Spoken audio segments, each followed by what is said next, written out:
Welcome to the Vinyl Impressions radio show's syndication podcast, where we bring you the groove and essence of radio, all wrapped up in the timeless charm of vinyl records. I'm your host, Martyn Brown, and on this show, we delve into the world of radio, exploring captivating interviews with station owners, talented presenters, and visionary entrepreneurs. Join me as we uncover the secrets of successful radio promotion and discover innovative ways to elevate your online presence. Whether you're a station owner, a show presenter, or a DJ, our guests offer valuable insights and strategies to help you flourish in the digital age. To get in touch with the podcast or share your thoughts, drop us an email at podcast@vinylimpressions.club.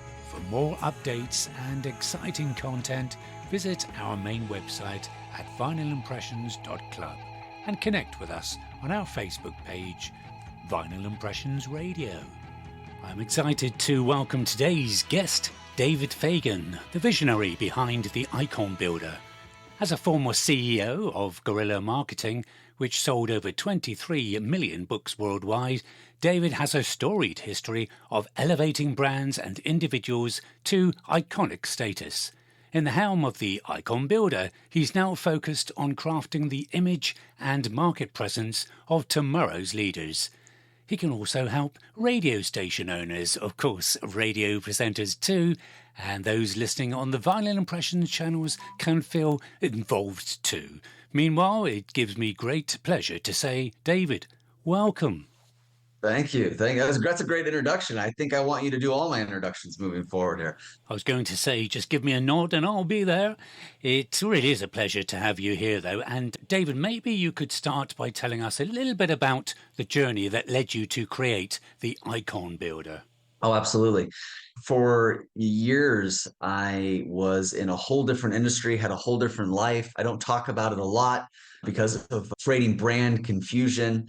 But I very quickly realized the power of what is now referred to as authority marketing. 20 years ago, it was maybe just being called being bold, maybe being a little egocentric. I started to form this belief that I called the humility myth. And as a matter of fact, I included it in several of my books, including the book Cracking the Icon Code. And the humility myth is this idea that if we're just a good person and we live a nice life and we treat people well, that everything's just going to work out and we're going to be successful. That is the humility myth, and that is not necessarily the case. And it's a very fast way to have very skinny kids. What I learned is we could not be the world's best kept secret. And we did need to say, why us? There is this question that everybody is asking themselves out there, either consciously or subconsciously. It's why you? Why should I hire you? Why should I work with you instead of somebody else or something else?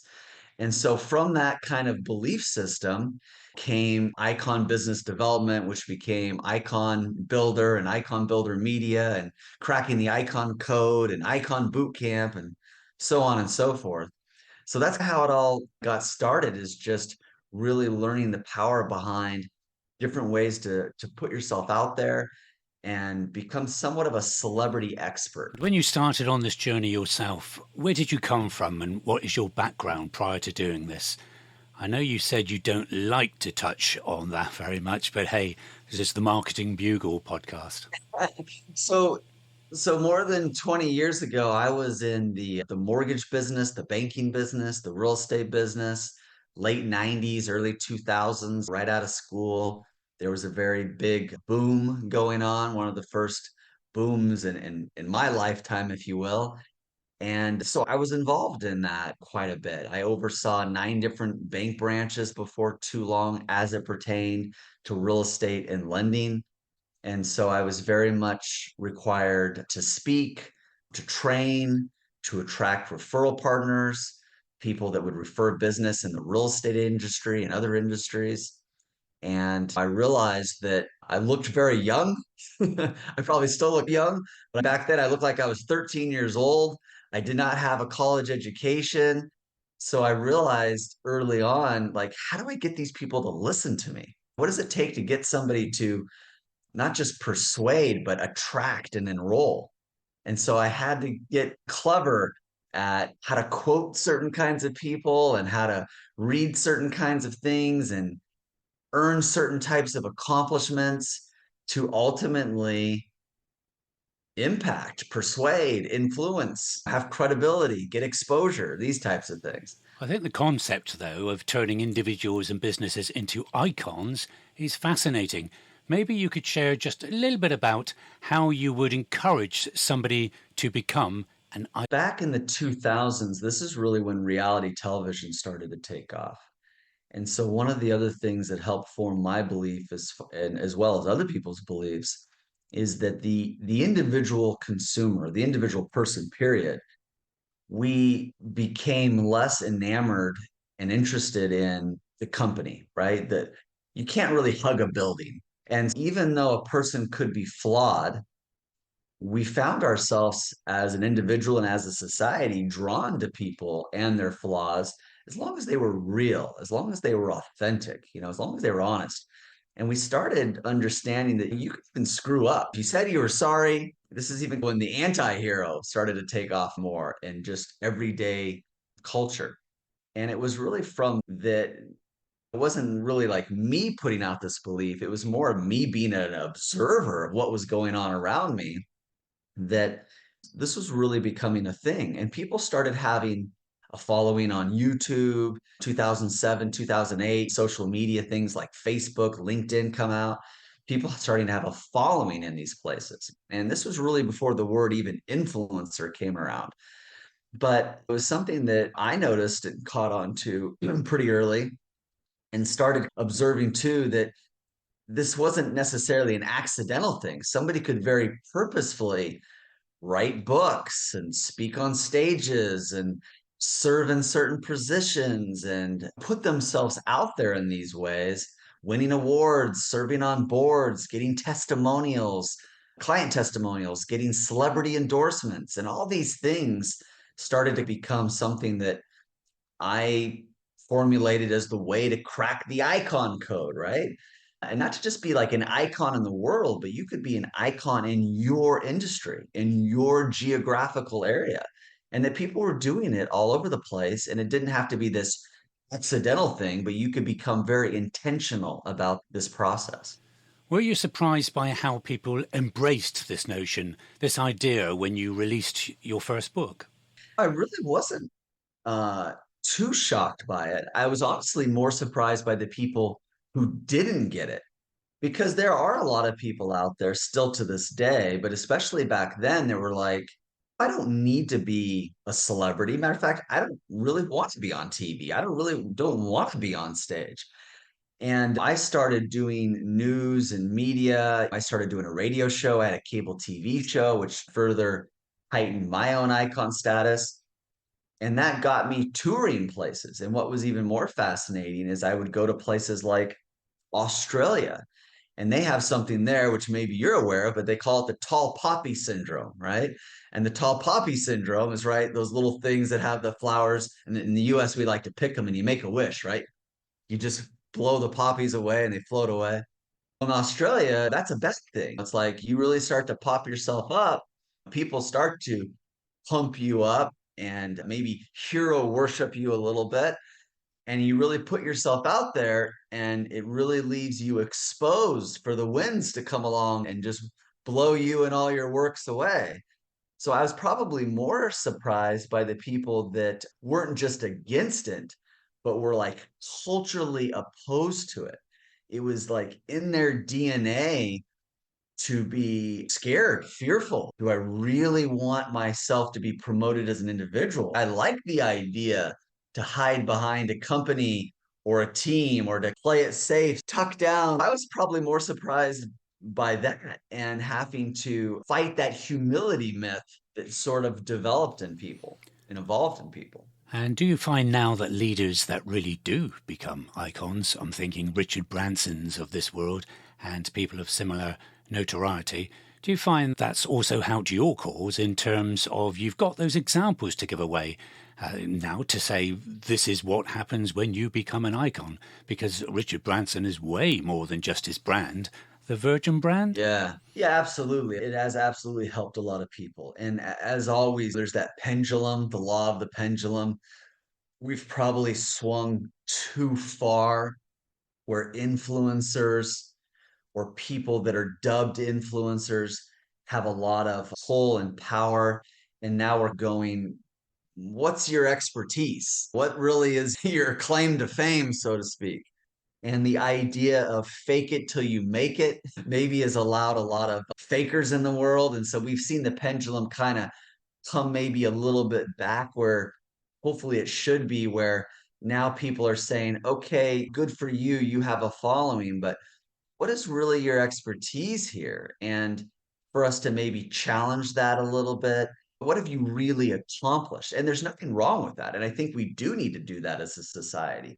But I think, if anything, some of us have gotten frustrated with, hey, there's a lot of us that feel like we've earned that icon status, that authority status, that celebrity expertise. Maybe there's some other people who worked the formula, they cracked the code, but there's really not a lot of depth. Maybe they're just regurgitating the shallow end of the pool. They went to one Tony Robbins event and now all of a sudden they're an expert. And it gets difficult, right? Because who are we to challenge some of these people? Maybe they fake it till they make it, but they do in fact make it, right? So it becomes tough to separate the real people doing the real work that have real value and the people that are maybe just a little bit synthetic or plastic or don't have a lot of depth to them, right?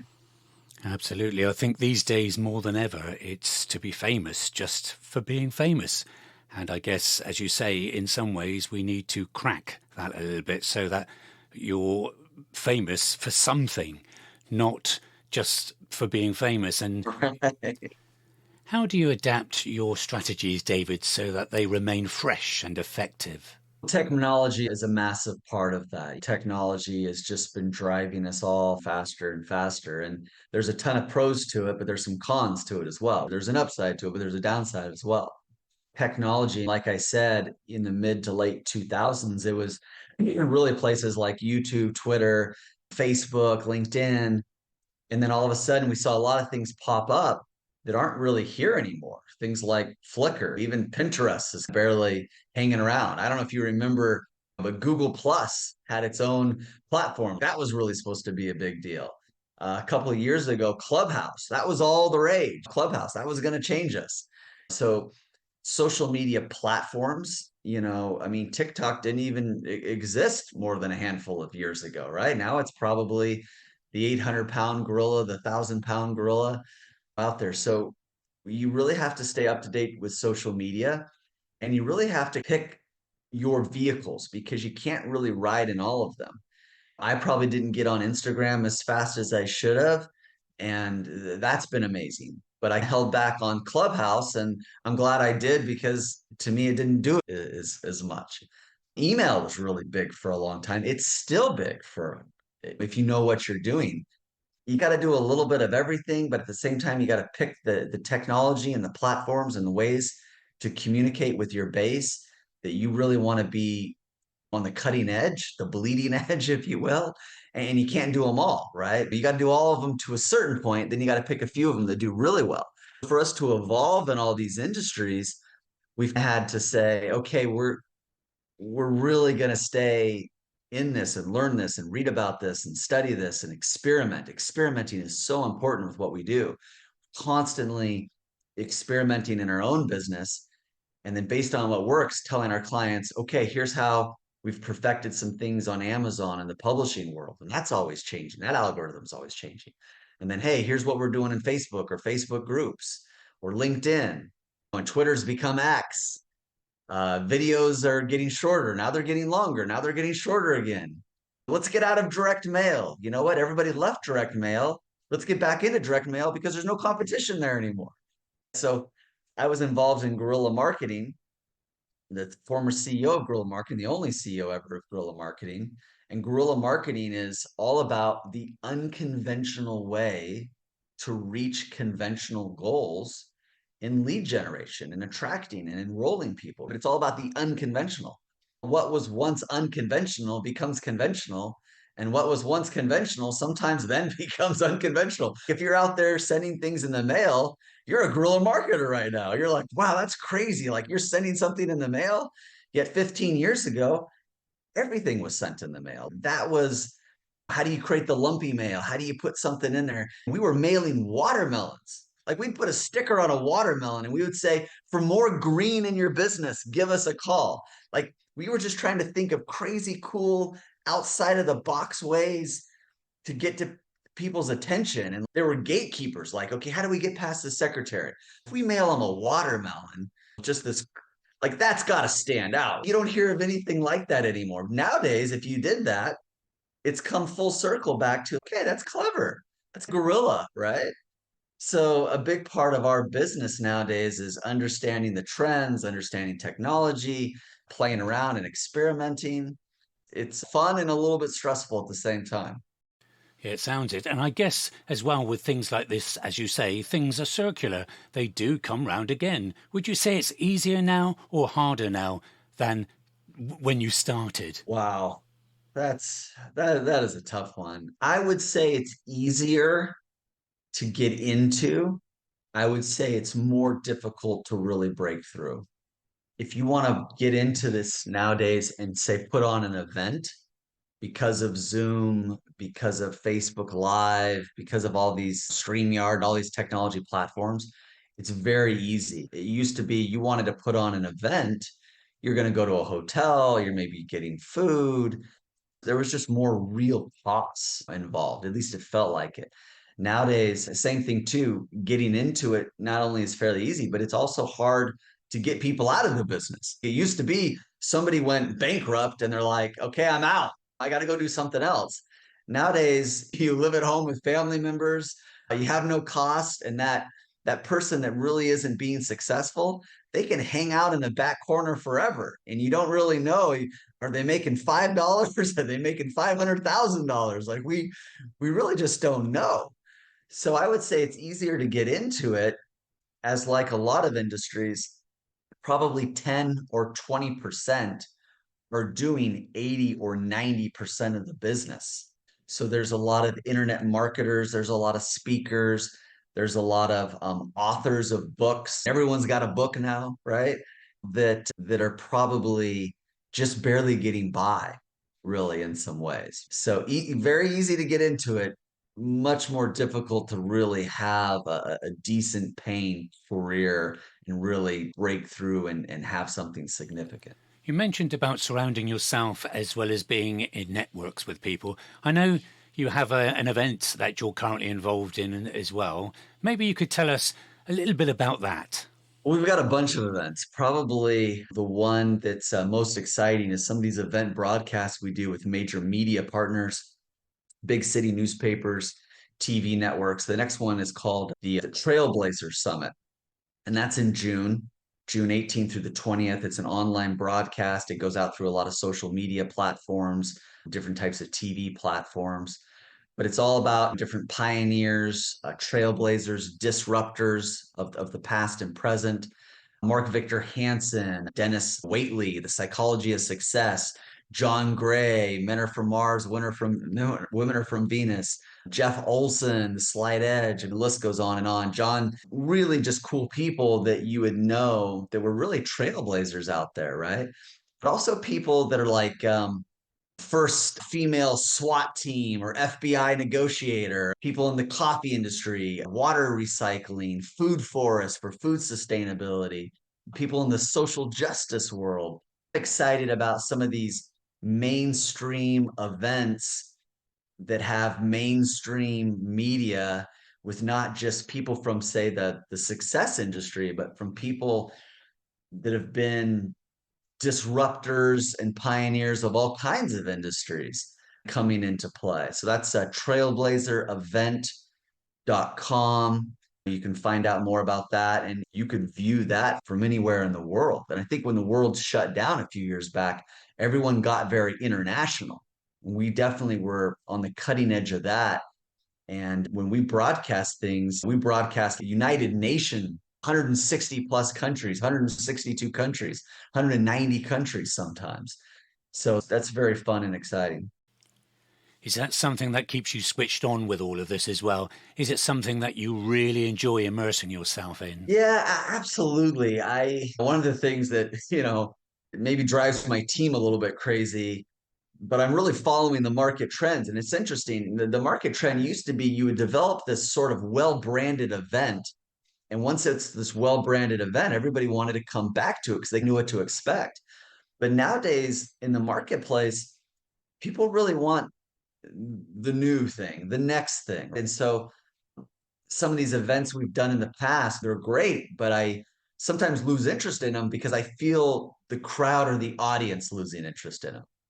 And I'm excited about bringing up some of the great legends of industries and areas, but I want to mix in that person that maybe nobody knows about that's really out there changing the world. And that's a lot of fun for me to have these people come to me and be like, David, you just had me published in this big city newspaper, and I just got a letter from somebody saying you changed my life or you saved my life. David, I didn't know that these people are out there, and I've been doing all this work, and now I just got this letter that I made this impact, and it just made all my years of pain and discomfort and all worthwhile because now I found my people, I found my audience, I found my tribe, I found my community that they're in tears coming to me because of my work. Now I'm in tears coming to you for bringing me to the world. And that's probably one of the most rewarding things that a publisher or a publicist like me, an agent like me can have. We really do run talent management agency in the world of publishing, publicity, and productions. When we find that talent, that expert, and bring them to the world and they start changing it, it's a lot of fun. And so I'm always looking for different platforms, events, channels, networks that I can expose people to. You seem to juggle quite a lot of things as well, David, which is, of course, a talent in itself. I know because of the way we run the Vinyl Impressions radio show Yeah. syndication club. I know that you work closely with your wife as well on the agency Yeah, side of I things. do. Maybe you could tell us a little bit more about that. She's amazing. She's editor in chief of Top Talent magazine. She's just really good with people. One of the things we do is these international keynote tours. We've been to Kenya 3 times in the last year and a half, speaking at universities. And she's always really quick at picking up basic of any language. So she'll stand up in front of these university students, thousands of these students, and just start speaking Swahili to them. She comes from the pageant world. She had different Miss California, titles. So she just does really well on camera, really well on stage, really well with people. And so it makes it a lot of fun. People see me do this and they think, oh, David, he's got to be this extrovert that just loves being out there with all these people. That is not the case. I'm the guy that speaks and then afterwards goes up to their hotel room and orders room service. You say to me, David, here's 200 people that all want to meet you. Just walk through and just shake hands and say hi to all of them and just tell them about yourself.